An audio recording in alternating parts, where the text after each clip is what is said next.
dan kajian Islam. Anda para pemirsa Mega TV.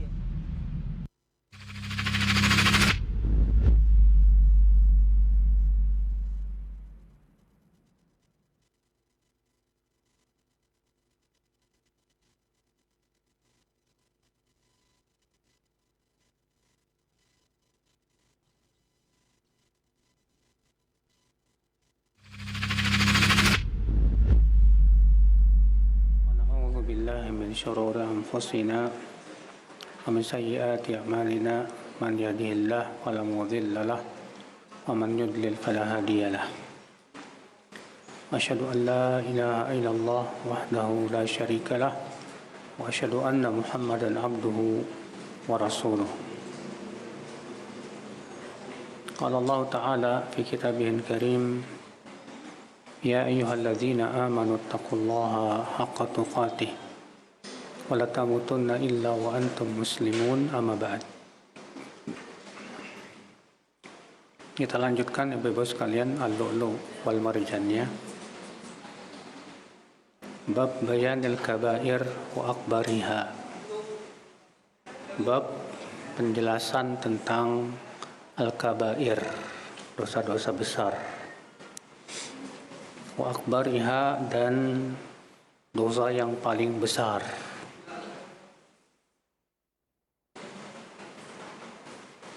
Hadis 54, hadis Abi Bakrah ia berkata,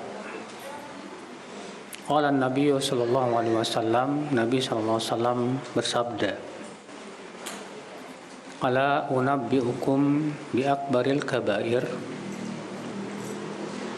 maukah aku memberitahu kalian dosa besar yang paling besar? Salasan, beliau ucapkan itu 3 kali. Qalu bala ya Rasulullah. Mereka berkata, mau wahai Rasulullah. Qala al-isyraku billah. Yang pertama yaitu mempersekutukan Allah. Wa uququl walidain.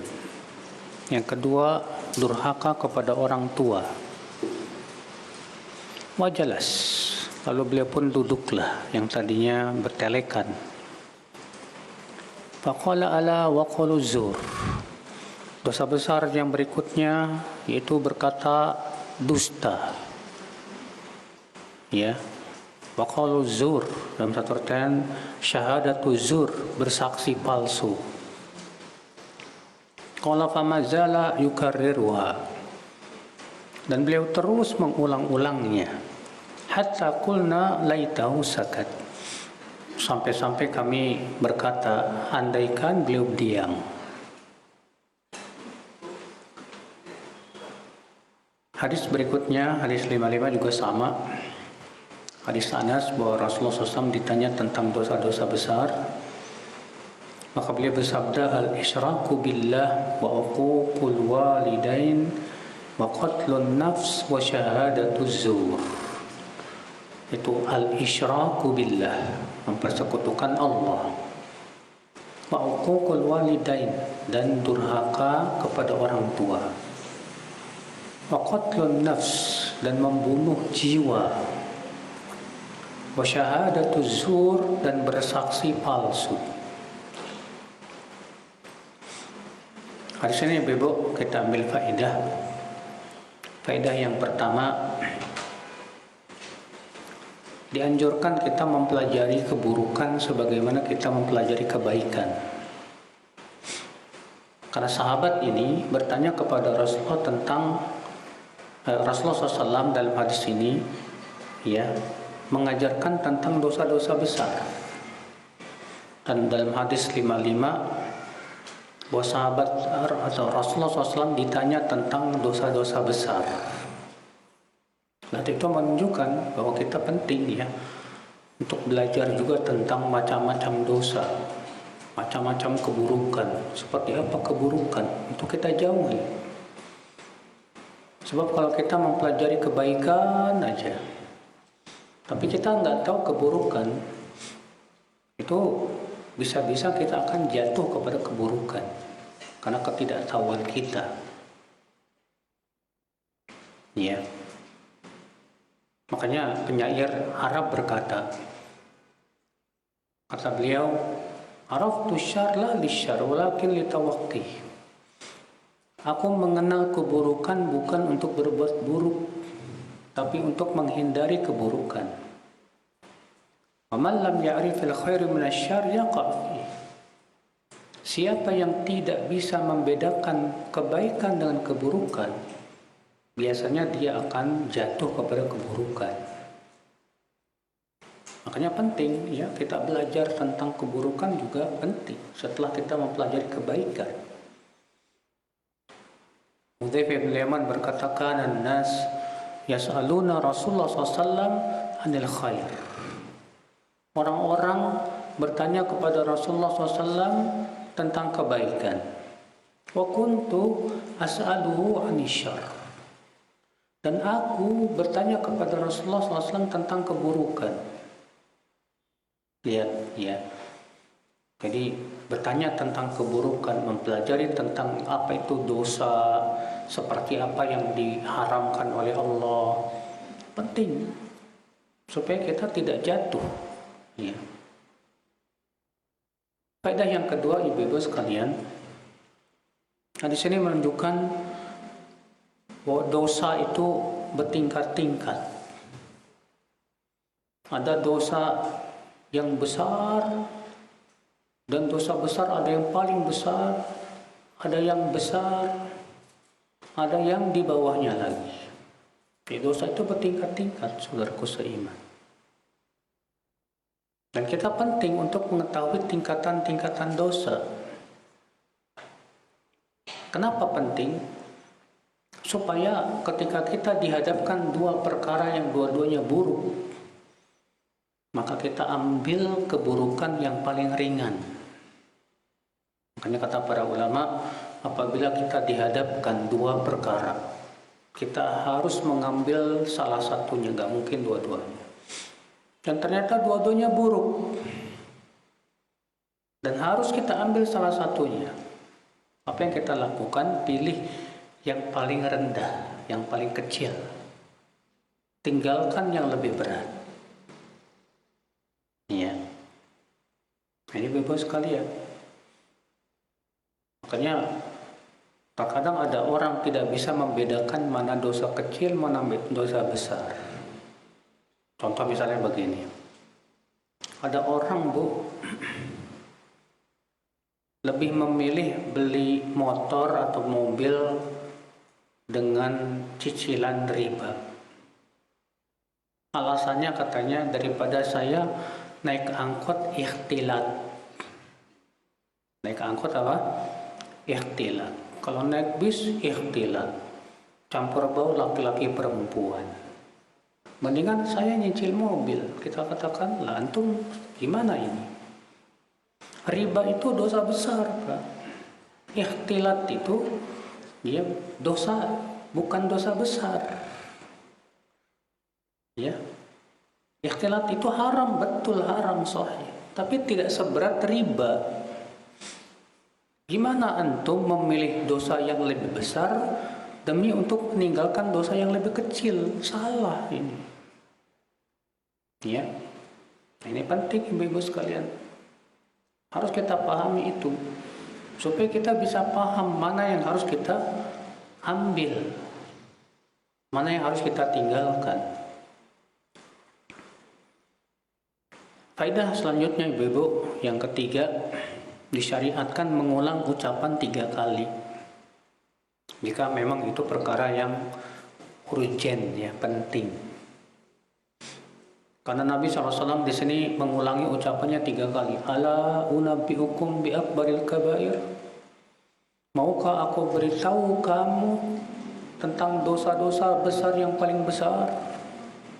Nabi ulangi itu 3 kali. Berarti itu menunjukkan ya, kalau memang itu sifatnya urgent, yang lebih bagus itu diulang sampai 3 kali. Bahkan Rasulullah SAW kata Aisyah, kalau menjelaskan pelajaran, ya, kalau berbicara, beliau suka mengulang sampai 3 kali. Supaya apa? Supaya dipahami orang, ya. Pada selanjutnya Bapak dan Ibu sekalian, hadis ini menunjukkan bahwa seorang alim hendaknya dermawan dengan ilmu, di mana dia memberikan ilmu kepada muridnya walaupun tidak ditanya oleh muridnya dan tidak diminta. Kenapa? Karena Nabi Shallallahu Alaihi Wasallam mengatakan kepada para sahabat, maukah aku beritahu kalian tentang dosa besar yang paling besar? Padahal Nabi tidak ditanya.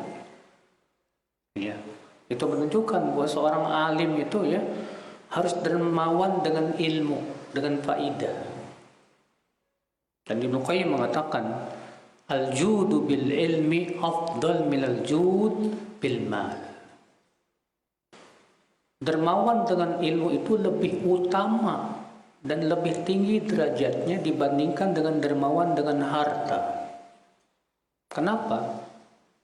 Karena kata beliau, ilmu jauh lebih utama daripada harta.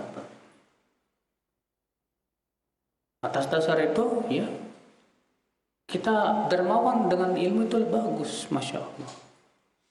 Sebagian orang kan pelit sama ilmu, ya, tidak mau berbagi. Itu tidak baik. Kalau ilmu agama haram, nggak boleh. Pelit dengan ilmu agama tidak boleh. Menyembunyikan ilmu agama dosa besar. Tapi kalau pelit dalam ilmu dunia itu tercela juga. Yang lebih baik kita bagi-bagilah. Misalnya ibu punya ilmu tentang kuliner, masak-memasak, bagi-bagilah sama teman-teman. Jangan cuma sukses sendiri aja. Sekarang kita pengennya sukses sendiri, yang lain nggak boleh. Ya. Nah, gimana caranya teman-teman juga sukses? Ayo berbagi ilmu tentang cara bisnis yang bagus gitu ya, berbagi ilmu tentang kesehatan dan yang lainnya yang sifatnya bermanfaat untuk kaum muslimin. Maka dari itu ya, jangan pelit dengan ilmu. Seorang alim berusaha ya dalam setiap keadaan memberikan manfaat ilmu kepada murid-muridnya. Ya. Faedah selanjutnya, Bapak dan Ibu sekalian, adab seorang murid ketika diberikan ilmu oleh gurunya, maka menerima dengan senang. Para sahabat berkata, ya ketika Rasulullah mengatakan, maukah aku beritahu kepada kalian dosa besar yang paling besar? Kata para sahabat, mau ya Rasulullah. Dikasih ilmu itu sesuatu yang luar biasa, lebih agung dibandingkan dengan dikasih harta. Kenapa? Karena kalau kita dikasih ilmu, manfaatnya di dunia, di kuburan, di akhirat. Ya tidak? Iya. Manfaat ilmu untuk kehidupan hati kita. Ilmu membimbing kita kepada keridhaan Allah. Tapi harta, ya, tidak seperti itu. Kita terkadang kalau dikasih harta, senang gitu kan ya. Kalau misalnya ada orang nawarin ke ibu, maukah di antara ibu-ibu ada yang saya mau kasih mobil Innova, wah berebut gitu. Mau dong, saya. Ya. Tapi kalau ditawarin ya ilmu, terkadang diem aja. Seakan-akan kita nggak butuh ilmu. Seakan-akan ilmu itu bukan sesuatu yang penting buat hidup kita. Na'udzubillah. Padahal keselamatan kita di dunia dan akhirat dengan ilmu, bukan dengan harta. Ya.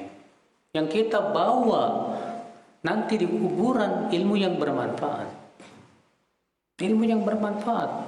Kita beramal soleh, tidak mungkin diterima amal kita tanpa ilmu. Harus dengan ilmu. Nah ini saudaraku seiman, ibu-ibu sekalian. Faedah selanjutnya, ibu-ibu sekalian, Al-bada'atu bil aham. Hendaknya memulai perkara itu dengan yang paling penting dulu. Di sini Nabi SAW ya, ketika menyampaikan tentang dosa-dosa besar, Nabi memulai dengan apa dulu? Syirik. Kenapa? Kata itu yang paling berat. Paling berat. Maka dari itu penting ibu-ibu kalau kita ngajarin ilmu, ya, ajarkan ilmu itu dari yang paling penting dulu. Kita juga menuntut ilmu itu dari yang paling penting dulu. Banyak ya, teman-teman kita nih, ibu-ibu dan yang lain ya, lebih semangat belajar tajwid daripada belajar tauhid. Salah ini.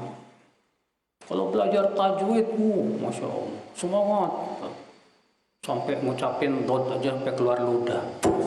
Ya. Saking pengen biar kelihatan fasih gitu.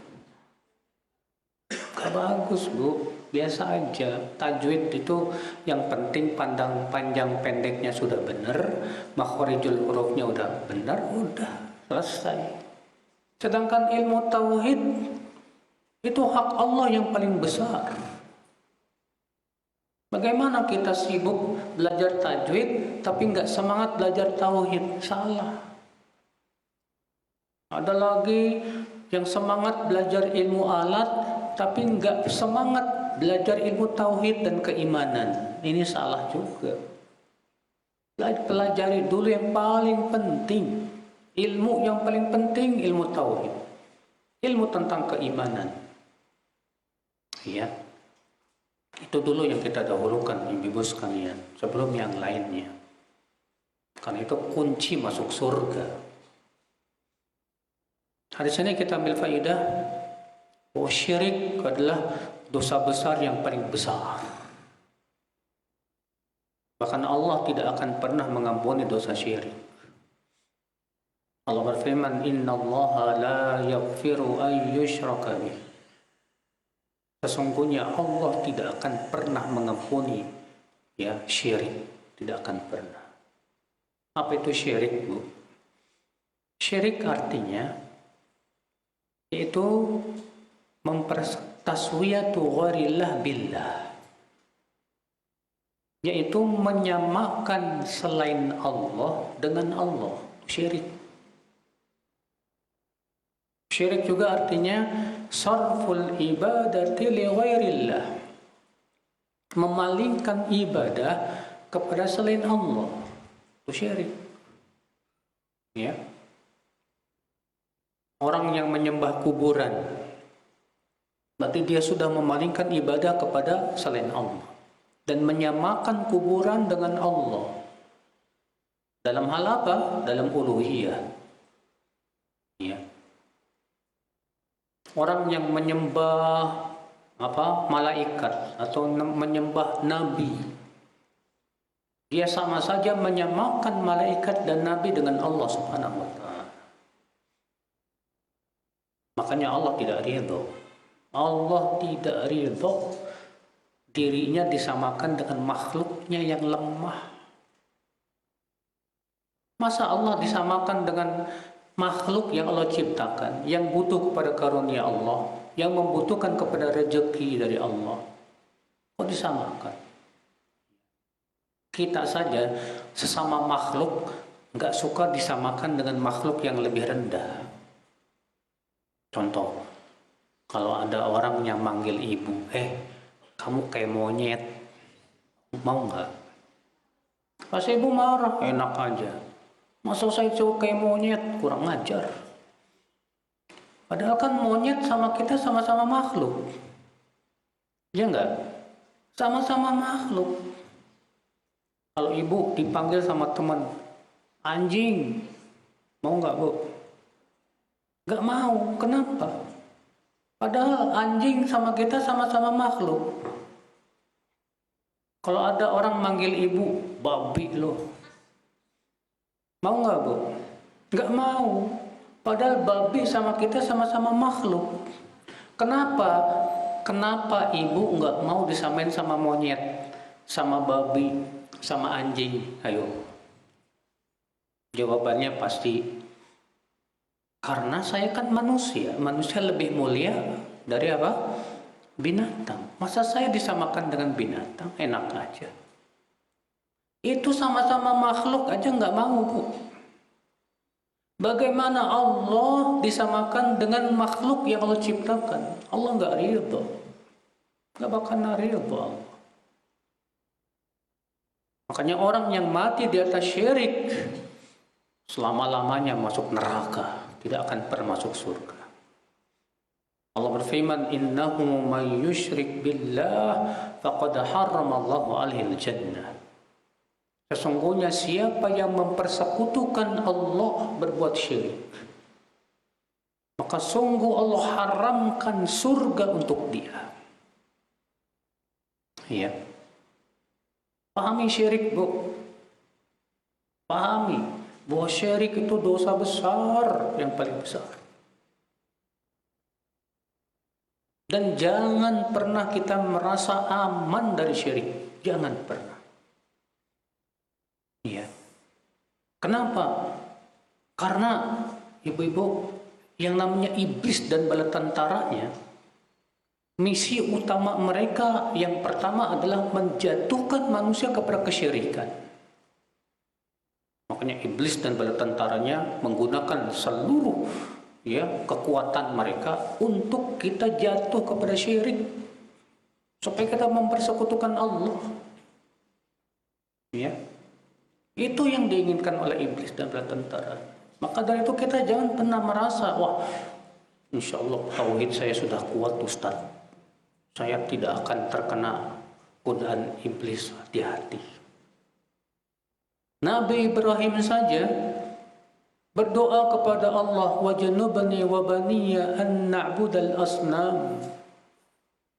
Ya Allah, jauhkan aku dan anak-anakku, keturunanku untuk menyembah berhala. Rabbi innahunna adlalna katsiran minan nas. Ya Allah, ya Rabb, sesungguhnya berhala-berhala itu telah menyesatkan banyak manusia. Tuh lihat. Berhala-berhala itu menyesatkan banyak manusia. Ya. Maka dari itu jangan pernah kita merasa aman dari syirik. Jangan pernah kita merasa aman dan merasa tauhid kita sudah hebat. Jangan. Kadang ada orang yang mendatangi tempat-tempat kesyirikan, ya, dengan alasan katanya cuma sebatas lihat-lihat doang. Pertama lihat-lihat, tapi masalahnya bagaimana kabar hatimu saat melihat kesyirikan? Ketika kita melihat kesyirikan, harus ada di hati kita apa? Kebencian kepada syirik. Karena Allah benci kepada syirikan, maka kita pun wajib benci kepada kesyirikan. Tidak ada dosa yang paling Allah benci dari kesyirikan, maka kita pun harus, Pak, tidak ada dosa yang paling kita benci dari kesyirikan. Ya. Karena itulah ibu-ibu dan bapak sekalian, jaga tauhid kita, jaga tauhid itu di hati kita.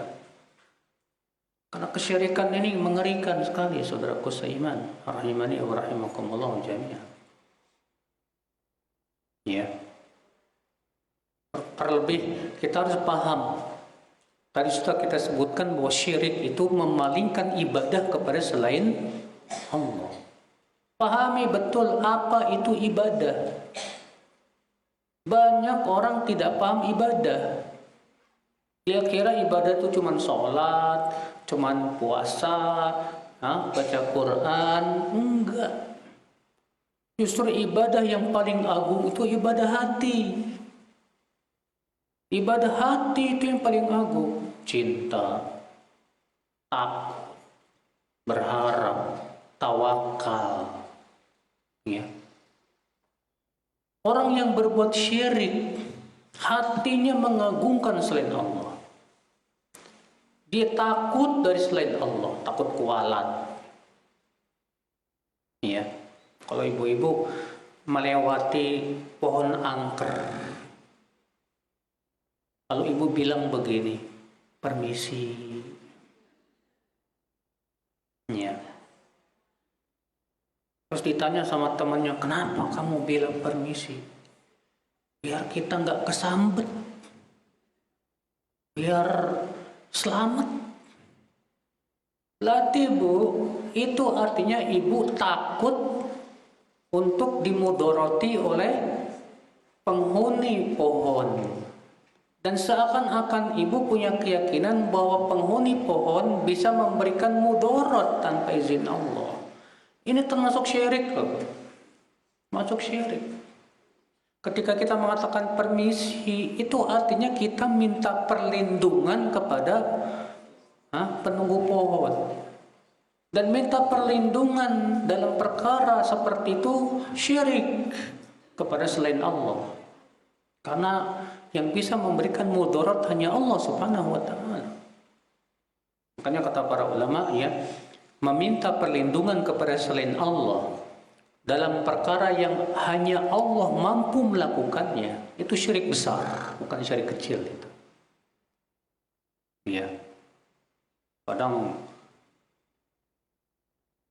kalau yang suka dilakukan oleh banyak orang juga tuh ya, kalau ngelewatin jembatan tuh suka lempar koin atau pakai klakson tin gitu. Apa coba maksudnya? Maksudnya tadi seakan-akan dia minta perlindungan kepada selain Allah. Dia takut kena mudorot. Padahal yang bisa memberikan mudorot hanya siapa? Allah.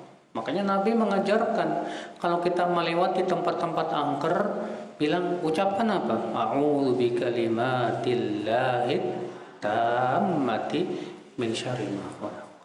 Aku berlindung kepada kalimat-kalimat Allah yang sempurna dari keburukan apa yang Allah ciptakan. Nah ini ucapkan ini. Ya. Nah ini ibu-ibu sekalian. Orang yang pakai jimat.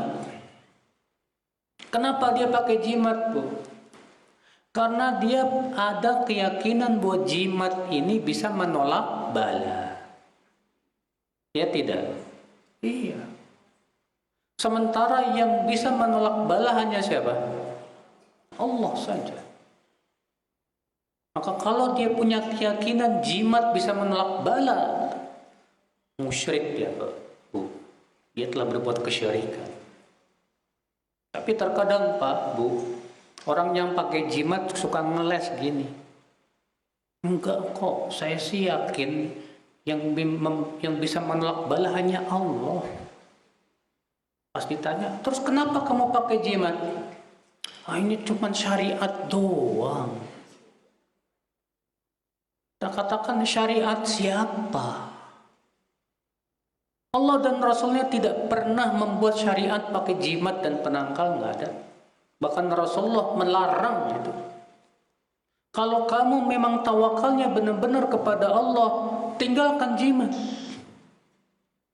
Tapi ketika kamu pakai jimat, itu ada makna kamu tawakal kepada jimat. Kamu sudah memalingkan ibadah kepada selain Allah Subhanahu wa taala. Syirik. Makanya kan kalau orang pakai jimat itu, kalau jimatnya ketinggalan, ketakutan banget itu Pak. Dan itu bukti kalau dia tawakalnya kepada jimat, bukan kepada Allah Subhanahu wa taala. Ya.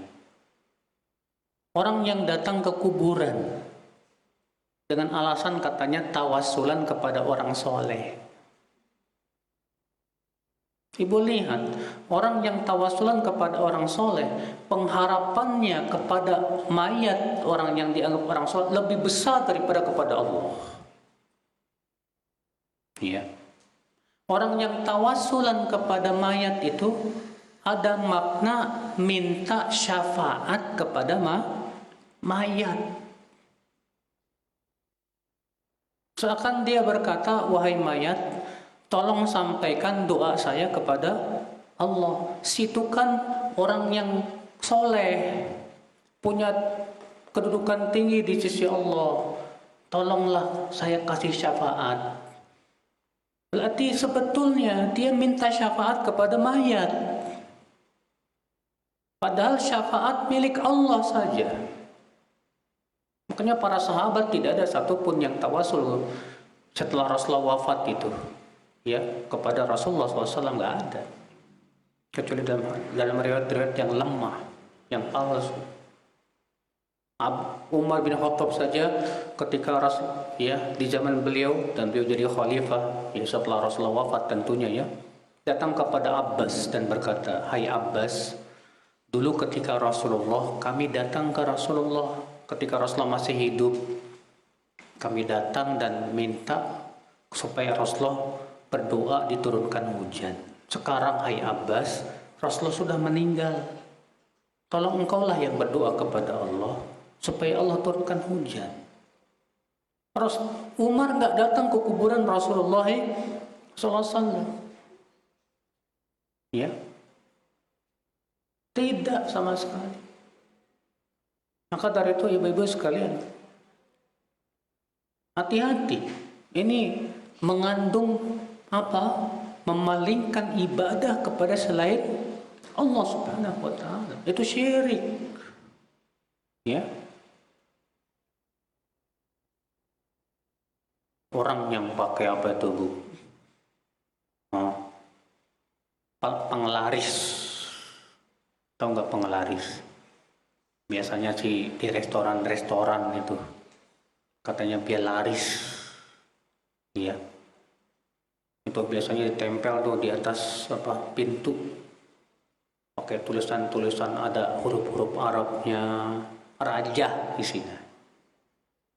Apa itu? Itu perbuatan dukun itu, yang hakikatnya dia minta kepada jin.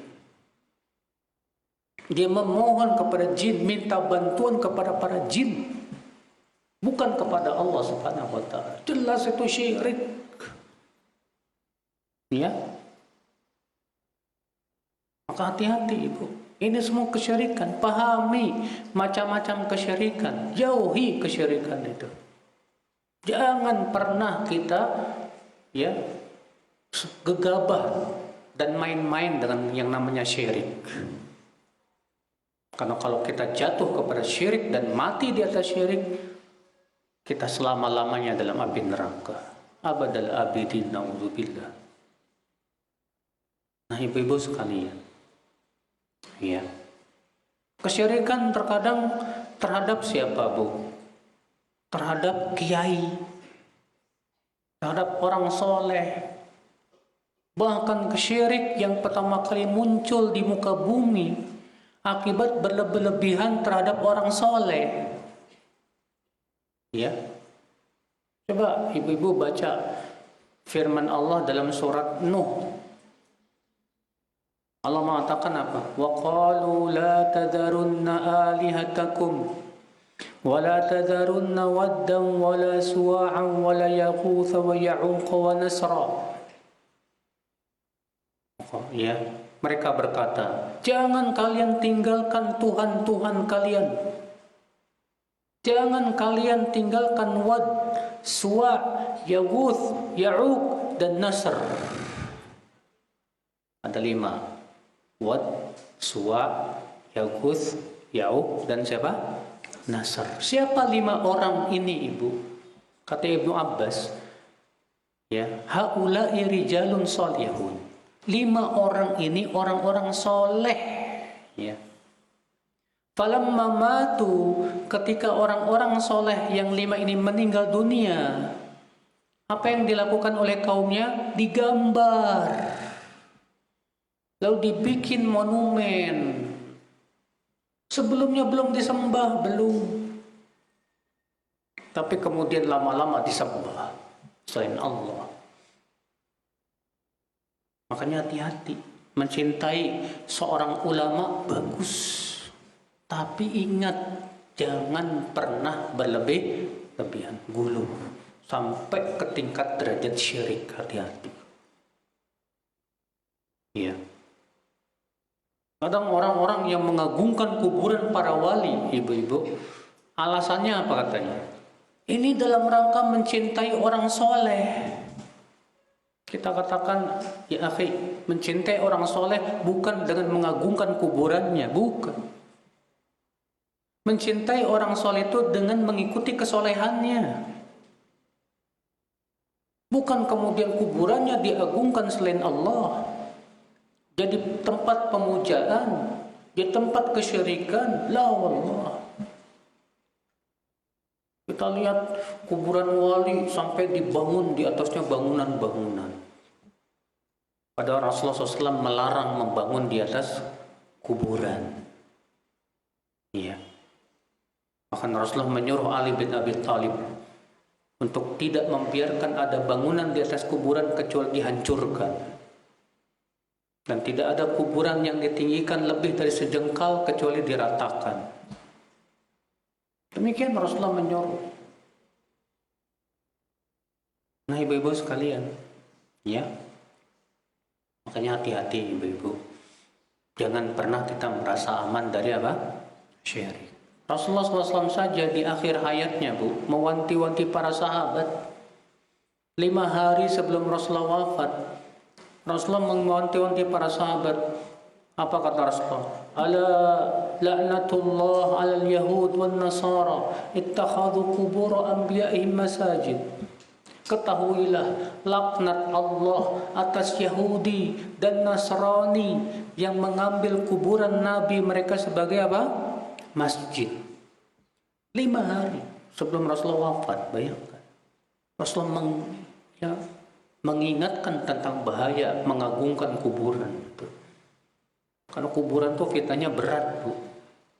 Fitnah kubur itu lebih berat daripada fitnah pohon. Iya. Kalau pohon, patung, orang Islam pahamlah, itu berhala, nggak boleh disembah. Tapi kuburan banyak orang tidak paham kalau itu bisa jadi berhala. Fitnah kubur lebih berat. Ya. Baik, kita lanjutkan hadis ini, Bu. Faedah selanjutnya, hadis ini menunjukkan di antara dosa besar yang paling besar yaitu durhaka kepada kedua orang tua. Orang tua adalah manusia yang paling berjasa dalam hidup kita, terutama ibu yang sudah mengandung kita, ya, selama 9 bulan lamanya. Makanya perintah Al-Quran dan hadis untuk berbakti kepada orang tua banyak, ya. Sampai Rasulullah SAW pernah naik mimbar, lalu Rasulullah bersabda, amin. Para sahabat bertanya, apa yang kau aminkan ya Rasulullah? Kata Rasulullah, tadi Jibril datang kepadaku dan berkata, hai Muhammad, ucapkan amin. Syaqiya abdun adraka abawaih falam yudkhilahul jannah. Celaka seorang hamba yang mendapatkan orang tuanya masih hidup tapi tidak memasukkannya ke dalam surga. Kata Rasulullah, amin. Hati-hati ibu-ibu. Durhaka kepada orang tua itu adabnya di dunia dan akhirat. Anak-anak yang durhaka Allah adab di dunia sebelum di akhirat. Ya, mengerikan. Maka kita berusaha. Sebagaimana berbakti kepada orang tua itu, Bapak Ibu, Allah mengatakan wabil walidaini ihsana, dan kepada kedua orang tuamu hendaklah berbuat ihsan. Jadi kepada orang tua itu berbuat ihsan, bukan sebatas tidak menyakiti hati, nggak cukup, tapi juga berbuat ihsan, berbuat kebaikan kepada mereka. Ya. Ini ibu-ibu sekalian. Tidak menyakiti hati jelas itu dilarang, itu diperintahkan oleh Allah. Tapi sebatas tidak menyakiti hati sudah kita sebutkan tidak cukup. Sampai kita berbuat baik sama orang tua kita. Orang tua sudah meninggal, gimana Ustaz? Bisa berbuat baik kok. Dengan cara apa? Ya, kirim pahala. Sedekah jariah. Misal ibu sedekah untuk pembangunan masjid. Diniatkan untuk kedua orang tua. Pahalanya biar mengalir sama mereka. Masya Allah, itu berbuat ihsan buat orang tua tuh. Iya. Berbakti kepada orang tua yang sudah meninggal, diantaranya dengan apa? Memperbaiki hubungan kita dengan teman-teman akrabnya orang tua kita kalau masih hidup, kalau masih ada. Iya, kalau kita tahu, oh ini orang dulu teman akrab bapak saya. Kita berbuat baik sama dia. Itu termasuk berbakti kepada orang tua. Iya. Hadis ini kita ambil faidah selanjutnya Ibu-ibu. Hadis ini menunjukkan di antara dosa besar berkata dusta, bersaksi palsu. Karena berkata dusta, Ibu-ibu, itu kendaraannya para penjahat. Karena Rasulullah sabda, "Iyyakum wal kadhib, fa innal kadhib yahdi ilal fujur, wa innal fujur yahdi ilan nar." Jauhi oleh kamu berdusta, karena dusta itu kata Rasulullah menyeret kepada kejahatan.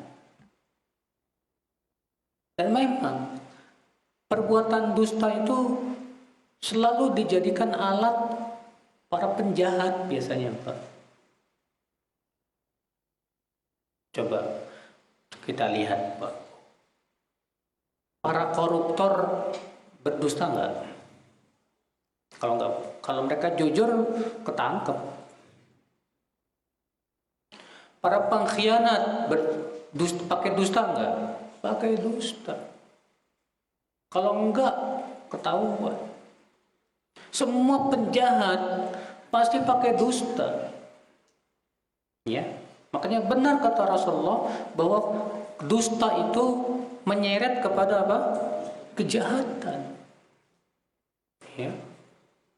Makanya Rasulullah SAW menyebutkan bahwa ayatul munafik, tanda orang munafik itu 3. Yang pertama Nabi mengatakan idza haddatsa kadzab. Apabila berbicara dia berdusta. Maka di sini Rasulullah mengulang-ulang Rasulullah SAW. Ala wa qalu zur, ala wa qalu zur, ala wa syahadatu zur. Terus saja diulang-ulang dalam satu ayat begitu. Sampai-sampai para sahabat berharap mudah-mudahan beliau diam. Kenapa? Karena berkata dusta, bersaksi palsu itu ngeri itu.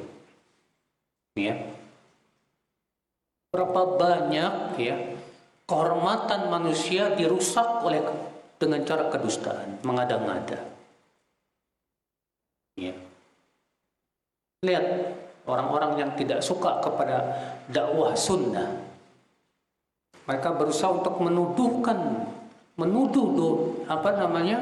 dakwah sunnah dengan berbagai macam kedustaan, isinya dusta. Ya.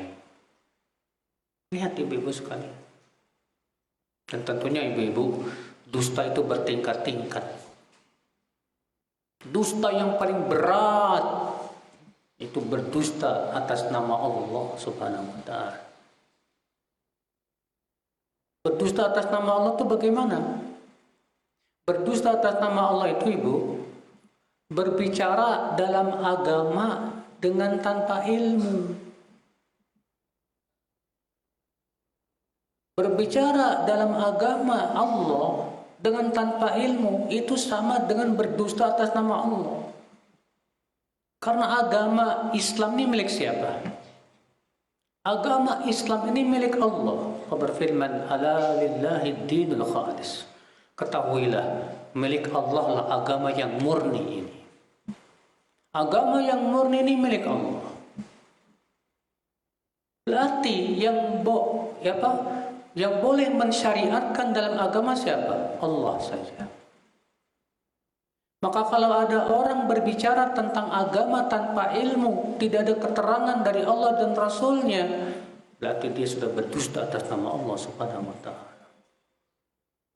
Makanya Allah berfirman, "Wala tasifu alsinatukumul kadhiba, hadha halal wa hadha haram, litaftaru 'ala Allahil kadhib." Janganlah kalian mensifati dengan lisan-lisan kalian dan mengatakan ini halal, ini haram. Lantas kalian pun berdusta atas nama Allah.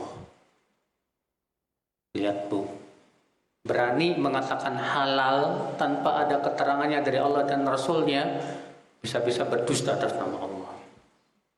Berani mengatakan haram tapi tidak ada keterangan dari Allah dan Rasulnya, berarti dia sudah berdusta atas nama Allah Subhanahu wa ta'ala. Ngeri itu. Zaman sekarang banyak ustadz-ustadz, kiai-kiai kalau ngomong dalam agama seenak udel aja, pakai otak aja, nggak ada keterangan dari Allah dan Rasulnya. Hati-hati, itu berdusta atas nama Allah, berat itu. Baca, buka oleh ibu surat Al-A'raf ayat 33. Surat apa? Surat Al-A'raf ayat 33. Allah berfirman menyebutkan tentang apa-apa saja yang Allah haramkan. Allah berfirman, "Qul innama harrama rabbiyal fawahisha ma dhahara minha wa ma batan wal ithma wal baghya bighairil haqq wa an tusyriku billahi ma lam yunazzil bihi sultana wa an taqulu 'ala Allahi ma la ta'lam." Katakan, sesungguhnya yang diharamkan oleh Rabbku, yang pertama apa? Fahisyah, yang tampak maupun yang tersembunyi, dan dosa, dan berbuat kezaliman di muka bumi dengan tanpa hak, dan kamu berbuat syirik, mempersekutukan Allah, dan kamu berkata atas Allah dengan tanpa ilmu. Kata Ibnu Qayyim, di sini Allah memulai dosa dari yang kecil dulu. Apa itu? Fahisyah. Naik dosa, naik berbuat zolim di muka bumi. Naik lagi apa? Syirik. Padahal syirik dosa yang paling besar. Ternyata Allah tidak menutup dengan syirik. Allah menutup ayat itu dengan apa? Dan kamu berkata atas Allah dengan tanpa ilmu. Berkata atas Allah dengan tanpa ilmu, berat di sisi Allah Subhanahu wa ta'ala, termasuk dusta atas nama Allah itu. Hati-hati. Makanya siapapun Anda yang mau bicara tentang agama, hati-hati. Pertanggungjawabannya berat di mata Allah. Harus ada keterangan dari Allah dan Rasulnya. Mana keterangannya? Ya, gak sembarangan, seenaknya dia berfatwa, seenaknya ngomong tentang agama, ternyata tidak ada keterangan dari Allah dan Rasulnya sama sekali. Akal Islam, saudaraku seiman. Ya.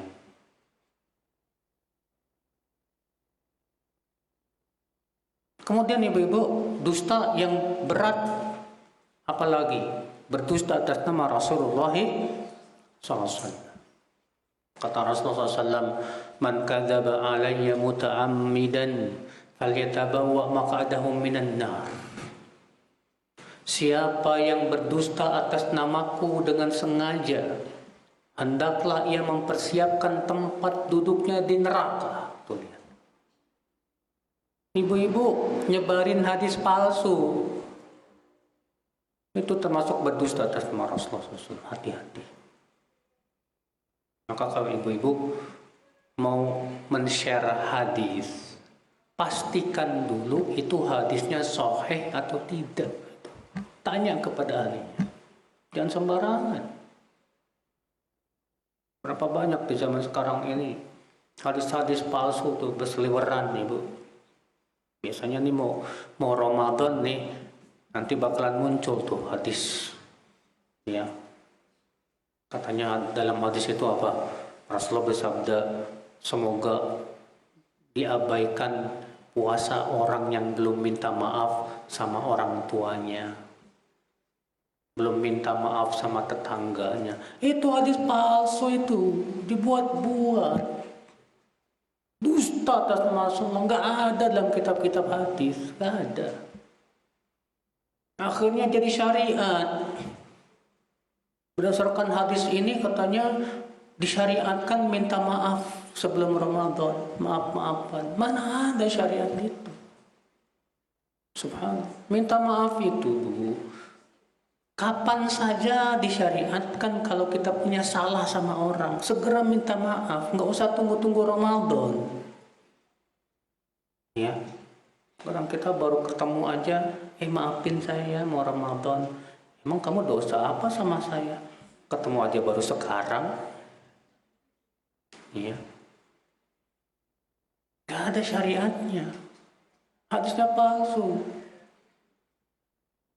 Kemarin di bulan Rajab apalagi itu tersebar hadis tentang keutamaan puasa di bulan Rajab. Siapa yang puasa hari pertama pahalanya segini-segini, hari kedua, hari ketiga, hari keempat. Padahal para ulama hadis sepakat itu hadis palsu itu. Hadis palsu. Ya. Tapi aneh tersebar. Bahkan yang nyebarinnya bikin lagi kata-kata di bawahnya, siapa yang menyebarkan ini maka dapat pahala sekian-sekian. Aduh, kadzabun semua, tukang dusta semua itu. Ya, hati-hati ibu-ibu. Berdusta atas nama Rasulullah berat di mata Allah. Demikian pula berdusta atas nama ulama haram. Ya, kalau ada orang bawa-bawa perkataan ulama, cek dulu benar nggak itu. Berdusta dalam persaksian itu dosanya besar, berat di mata Allah. Ya. Berdusta dalam bercanda dosa besar. Rasulullah SAW bersabda, "Wailun liman haddatsa fayakdzib liyudhika bihin nas, wailun lah, wailun lah." Neraka wail, celaka bagi orang yang berbicara lalu ia berdusta, celaka dan celaka. Didoakan 3 kali kecelakaan neraka wail oleh Rasulullah SAW. Buat siapa? Buat orang yang berbicara dusta supaya orang-orang ketawa. Ini biasanya para pelawak ini. Iya, hati-hati. Ibu misalnya bikin cerita atau nyebarin cerita tentang si Kabayan atau siapa gitu, pokoknya anekdot lucu lah. Tujuannya supaya teman-teman ketawa. Padahal itu ternyata cerita-cerita fiksi, nggak ada kenyataannya, dusta. Ibu kena tuh hadis tuh. Mungkin niat kita baik, niat kita pengen berbagi kegembiraan biar orang tertawa, tapi caranya dengan bikin anekdot, bikin cerita-cerita dusta yang nggak ada kenyataannya. Hati-hati ibu-ibu sekalian. Maka dari itu ibu-ibu hati-hati ya, jangan pernah kita berdusta ibu. Karena Rasulullah SAW mengatakan ala waqul zur, ya, dan berkata dusta, bersaksi palsu, berkata dusta, bersaksi palsu. Terus Rasulullah mengulang-ulang itu sampai para sahabat berkata semoga Rasulullah diam. Ya, saking besarnya dosa itu.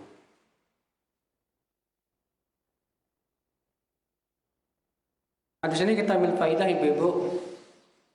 Faidah selanjutnya, di antara dosa besar membunuh jiwa yang Allah haramkan. Siapa? Membunuh seorang muslim yang bersyahadat la ilaha illallah dengan tanpa hak. Dan itu dosanya besar di sisi Allah. Ya. Bukan dalam hadis la zawalul mu'min, hilangnya nyawa seorang mukmin itu lebih berat di mata Allah daripada hilangnya dunia dan seisinya. Ya. Maka orang-orang yang membunuh jiwa itu diadab di kuburnya, diadab di dunia, di akhirat apalagi dengan adab yang sangat keras. Allah berfirman, "Wa may yaqtul mu'mina muta'ammidan fajaza'uhu jahannam khalidan fiha wa ghadiba Allahu 'alaihi wa la'ana wa 'adda lahu 'adzaban 'azima." Ya. Siapa yang membunuh mukmin dengan sengaja, ya, maka balasannya kata Allah neraka jahanam kekal di dalamnya. Allah murka kepadanya, Allah melaknatnya, dan Allah menyediakan untuknya azab yang sangat keras sekali. Iya. Tidak boleh membunuh seorang muslim mukmin hanya karena berdasarkan tuduhan saja tanpa ada bukti. Sebatas tertuduh langsung dibunuh, haram dalam Islam. Harus ada bukti jelas. Ya, bukti-bukti yang memang dia berhak untuk dibunuh dengan dikisos, ya, atau dirajam, ya, sesuai dengan hukum syariat. Ataupun hanya sebatas dia tertuduh tanpa ada bukti yang jelas, tidak boleh dalam Islam. Besar dosanya di sisi Allah Subhanahu wa taala, ibu-ibu sekalian. Nah, ibu-ibu, demikian dulu, insyaallah kita lanjutkan pada pertemuan yang akan datang di hadis yang ke-56 di bulan Ramadan. Enggak tahu libur apa enggak ya. Kita lihat lagi nanti. Nah, barangkali ada yang mau nanya, silakan.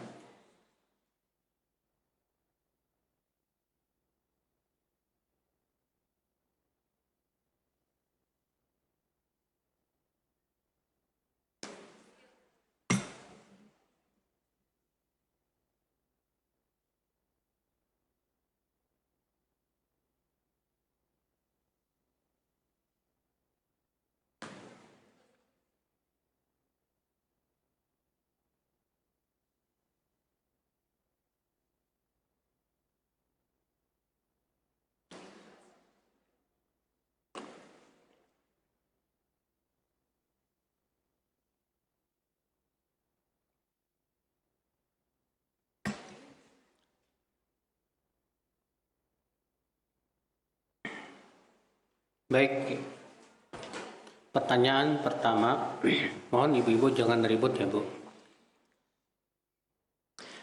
Apakah menghadiri undangan itu hukumnya wajib? Itu perintah Rasul. Ya. Bahkan ada hadis yang tegas menunjukkan bahwa orang yang tidak menghadiri undangan padahal dia sudah mengiyakan, dia sudah berbuat maksiat. Ya. Cuma saya lupa lafadznya. Tapi hadis itu dihasankan oleh Syekh Albani rahimahullah. Namun kata para ulama, menghadiri undangan itu disyaratkan kalau di undangan tersebut tidak ada maksiat. Adapun kalau di acaranya ada maksiat kayak organ tunggal, ya, atau campur baur laki-laki perempuan, maka tidak perlu kita datang. Bahkan sebutkan dalam riwayat-riwayat yang sahih, Nabi pernah diundang makan oleh seorang sahabat. Ketika beliau masuk ke rumahnya, ternyata di dalam rumahnya itu ada gambar-gambar dan patung. Rasulullah langsung pulang. Rasulullah SAW. Abdullah bin Mas'ud pernah juga diundang. Ketika beliau sampai, ternyata di situ ada maksiat, pulang langsung pulang. Ya. Nah, kalau kita tidak pulang, akibatnya kita jadi setan bisu. Kecuali kalau ibu memang kuat, ya. Ini lagi dangdutan, ibu langsung naik ke mana? ke mimbarnya langsung ceramah, Assalamualaikum warahmatullahi wabarakatuh. Ibu langsung mengingkari kemungkaran, mantep itu. Tapi siapa yang mampu? Nggak ada yang mampu. Udah pulang aja. Iya.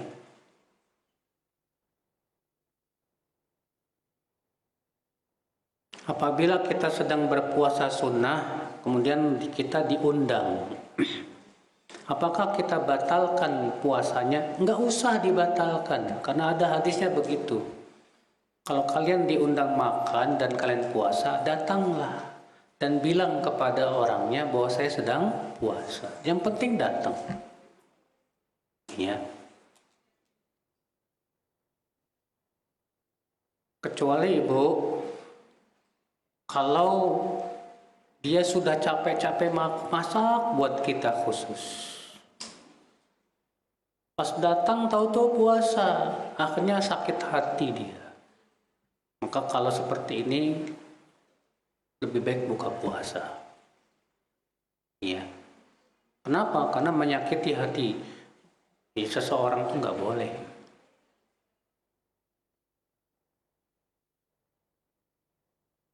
Apa benar tetangga yang tidak tegur sapa bermusuh-musuhan sampai bertahun-tahun puasanya nggak sah? Puasanya sah, cuman pahalanya masih ditahan sama Allah. Karena Allah berfirman kepada malaikat, "Anziru hadain hatta yastaliha." Tangguhkan dua orang yang bermusuhan ini sampai damai dulu, kata Rasulullah SAW. Bahkan bisa jadi tercukur agamanya, Bu. Kata Rasulullah SAW, ya, fa inna fasada dzatil bain hiyal haliqah. Rusaknya hubungan dua orang yang dekat itu adalah pencukur. Lihat. Mencukur apa? Mencukur agama. Oh, kasihan ya kalau tetangga sampai bermusuh-musuhan gitu, ya Allah, kasihan. Itu amalannya, pahalanya masih ditahan sama Allah sampai apa? Sampai damai. Ya, bahkan agamanya tercukur. Naudzubillah.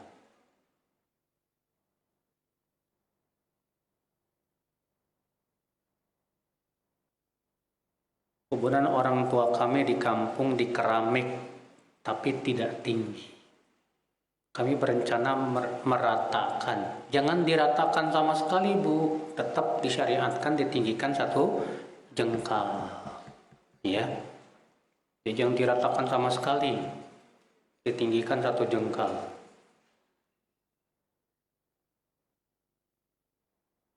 Apa benar ada larangan bahwa wanita tidak boleh sering ke kuburan? Ada hadisnya riwayat Abu Daud. Rasulullah SAW sabda, la'anallah zawaratil kubur. Semoga Allah melaknat wanita yang sering ziarah kubur. Tuh, lihat. Dilaknat. Jadi boleh sekali-kali ada dalam seumur hidup, sekali 2 kali udah. Adapun kita sampai seminggu sekali, sebulan sekali, setahun sekali, nggak boleh. Ya, kenapa? Karena Rasulullah SAW melaknat. Semoga Allah melaknat wanita yang sering ziarah kubur. Ya.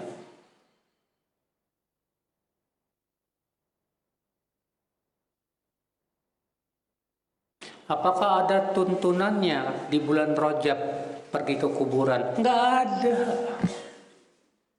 Ini sebentar lagi nih, sebelum Ramadan, kuburan ramai nih. Perwahan. Nggak ada itu syariatnya. Tidak pernah kita mendengar Rasulullah dan para sahabatnya sebelum Ramadan pada datang ke kuburan. Nggak ada itu. Ya. Pas Idul Fitri, habis Lebaran, ramai lagi kuburan itu. Semua ini dibuat-buat, diada-adakan. Bukan syariat Allah Rabbul Alamin itu. Sama sekali. Ya.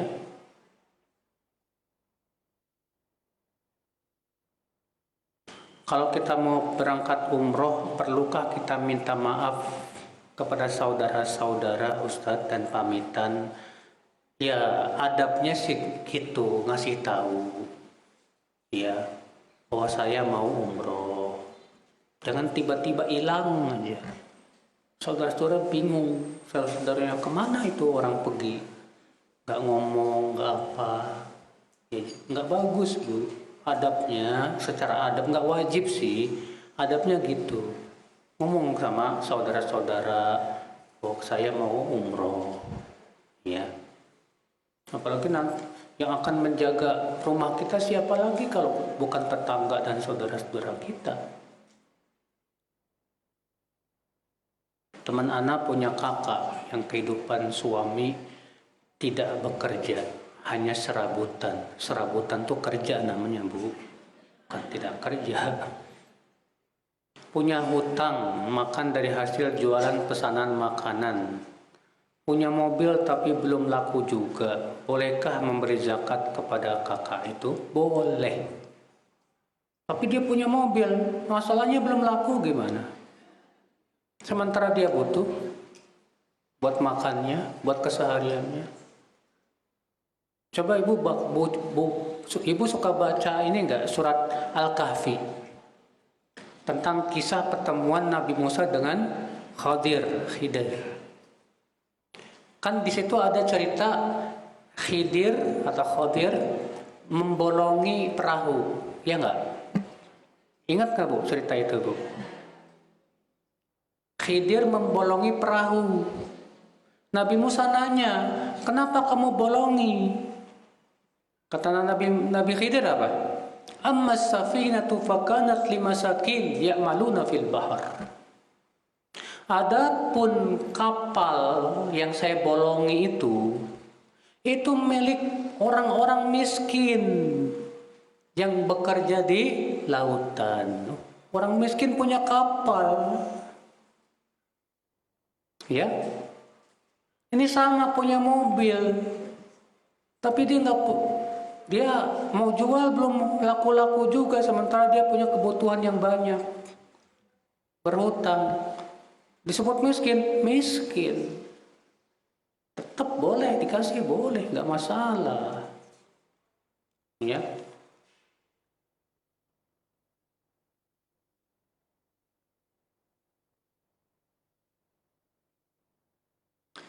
Di luar tema Ustadz, apa hukumnya seorang istri nginep beberapa hari di tempat teman atas suruhan suami atau dengan seizinnya? Boleh enggak ya Ustadz? Pertama Bu,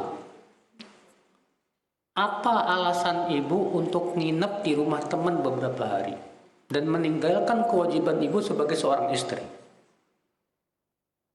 Hak suami lebih besar daripada hak teman ibu. Apa alasannya? Enggak Ustadz, cuma pengen bermalam aja. Subhanallah, demi sesuatu yang sifatnya mubah ibu tinggalkan yang wajib. Di mana akal? Ya. Tapi suami sudah ngizinin, hatta suami sudah ngizinin. Masalahnya ibu lihat dong. Ibu mendingan di rumah berbakti sama suami, pahalanya besar daripada nginap di rumah siapa? Teman. Cuman ngapain di rumah teman? Ngerumpi. Hah? Ngapain? Apa manfaatnya? Coba Bu, kita pikirannya itu harus akhirat. Coba Bu, pikiran kita yang kita pikirkan gimana saya dapat pahala yang besar gitu loh Bu.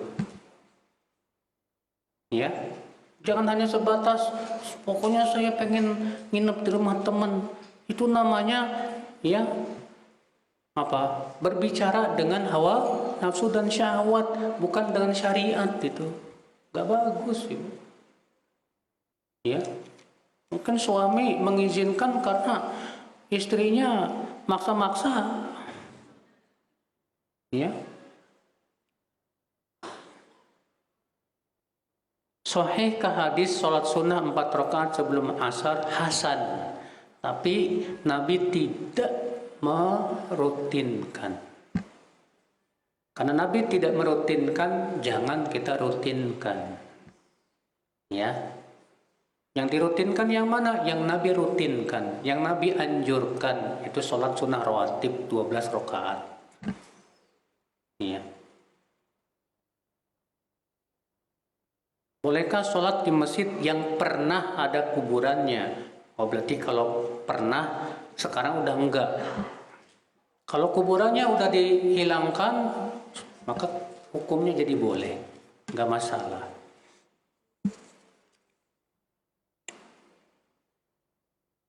Bolehkah berkurban atas nama kakak kandung yang sudah meninggal? Kalau khusus untuk yang sudah meninggal lebih baik jangan, karena tidak pernah dilakukan oleh salafus saleh.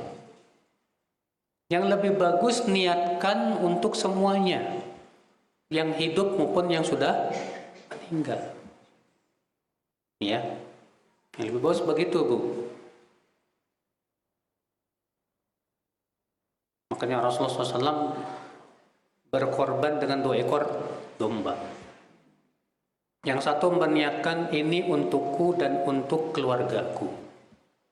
Yang satu lagi Rasulullah meniatkan ini untukku dan untuk umatku yang belum mampu berkorban.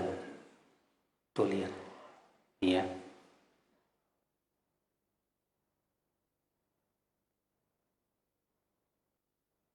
Ustadz, ketika berkendara tidak bawa SIM, STNK, jadinya perasaan khawatir dan cemas. Itu syirik, bukannya bukan syirik itu. Wajar itu. Ya. Karena ibu takut ditilang sama siapa? Pak polisi. Gara-gara SIM-nya ketinggalan, STNK ketinggalan, ya nggak masalah. Kalau ibu khawatir, takut, ya. Jika orang tua saya meninggal sudah lama dan di kampung saya zaman dulu belum kenal Islam yang sesuai sunnah, ya. Apakah doa saya sampai kepada beliau? Ya, kalau memang beliau wafat di atas la ilaha illallah, di atas keislamannya sampai. Ya, terus mohonkan ampun buat beliau.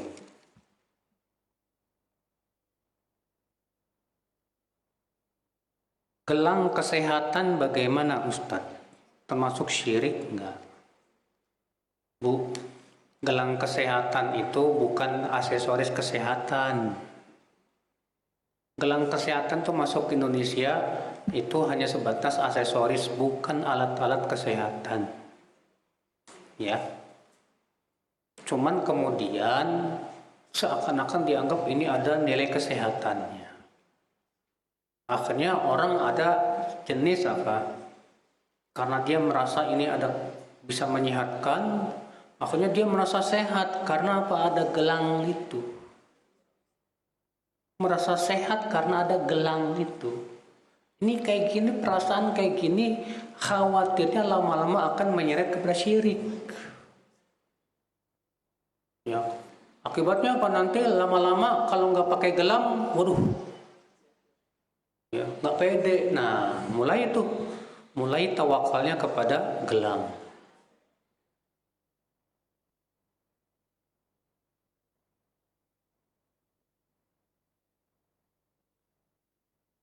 Bolehkah kita berbelanja di tempat yang ada patung-patungnya, Ustadz? Kalau memang barang-barangnya hanya ada di tempat itu dan kita sangat butuh, nggak masalah. Ya, kalau memang barang-barangnya hanya ada di tempat itu dan kita sangat butuh, silakan.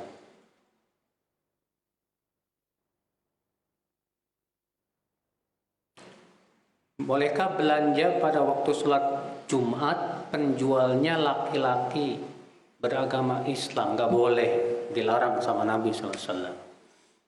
Karena Rasulullah Allah berfirman, wadhalul bayi', tinggalkan jual beli saat itu.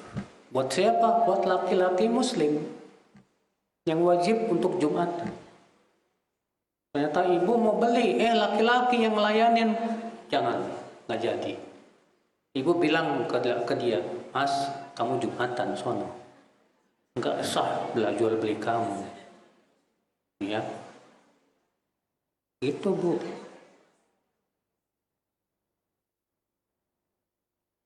Kalau bangun subuh kesiangan, apakah sholat qobliyah subuh tetap dikerjakan? Iya.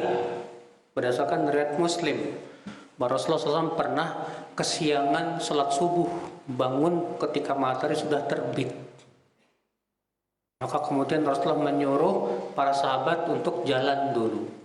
Setelah itu Bilal adzan, lalu Rasulullah sholat qobliyah, lalu qomat, kemudian baru sholat berjamaah.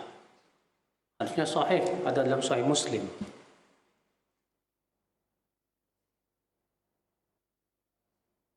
Apakah menjadi janda salah satu hikmahnya bisa menjaga ibu yang sudah tua? Ini maksudnya gimana nih?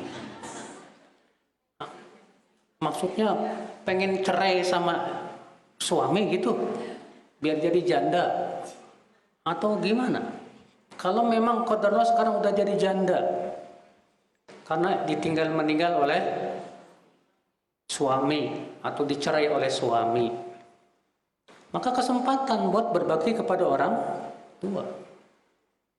Ibu sekarang sudah menjanda, sudah tidak punya suami karena suami sudah meninggal. Kesempatan ibu untuk banyak ngapalin Quran, nuntut ilmu, ya. Banyak, alhamdulillah, kebaikan-kebaikan yang ibu lakukan.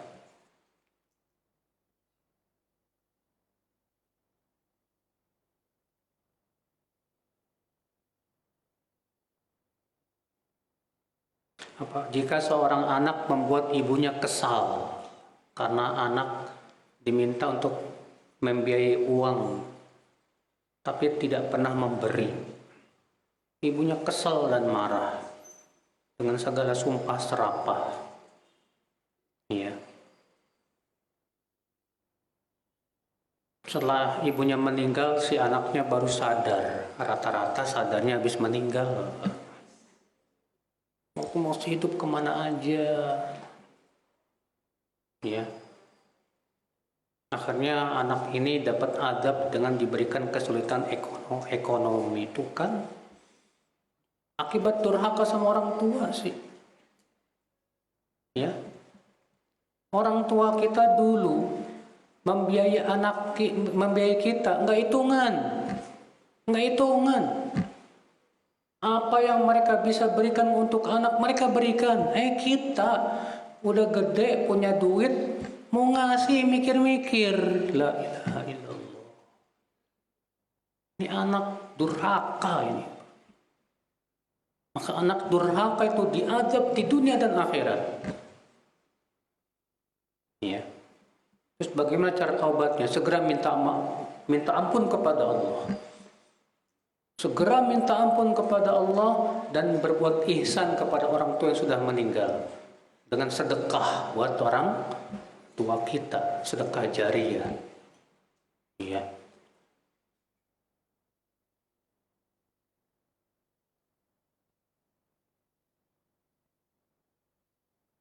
Saya pernah di kereta membaca Quran. Saya dilarang oleh orang di sebelah saya. Padahal saya baca Quran dalam hati, hanya lisan saya yang bergerak.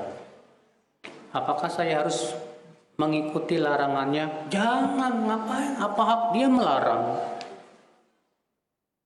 Kita lagi baca Quran, terus dilarang, enak aja. Hak kita mau beramal soleh. Apa hak dia untuk melarang? Itu setan itu, Bu, kepanasan dia. Ya. Kepanasan. Cuekin aja. Saya baca Quran, Mas, saya juga nggak mengeraskan kok. Kenapa? Kalau saya tuh nggak suka, ya saya tuh Muslim bukan gitu. Orang Islam masa ngelarang orang baca Quran? Ya.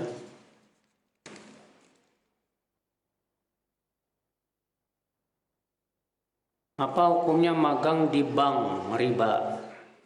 Untuk syarat menyelesaikan pendidikan nggak boleh. Wala ta'awanu 'alal itsmi wal udwan. Jangan tolong menolong dalam dosa dan permusuhan. Itu jelas riba itu. Bekerja di lembaga ribawi walaupun cuma magang tetap haram hukumnya. Ya. Haram hukumnya. Hati-hati. Rasulullah melaknat pemakan riba dan yang bertransaksi dengan riba, yang mencatat riba, semua yang berhubungan dengan riba dilaknat oleh Rasulullah SAW. Mengerikan sekali. Baik, saya kira cukup sampai di sini. Semoga yang sampaikan bermanfaat. Subhanakallah bihamdika asyhadu an la ilaha illa anta astaghfiruka wa atubu ilaik. Wassalamualaikum warahmatullahi wabarakatuh.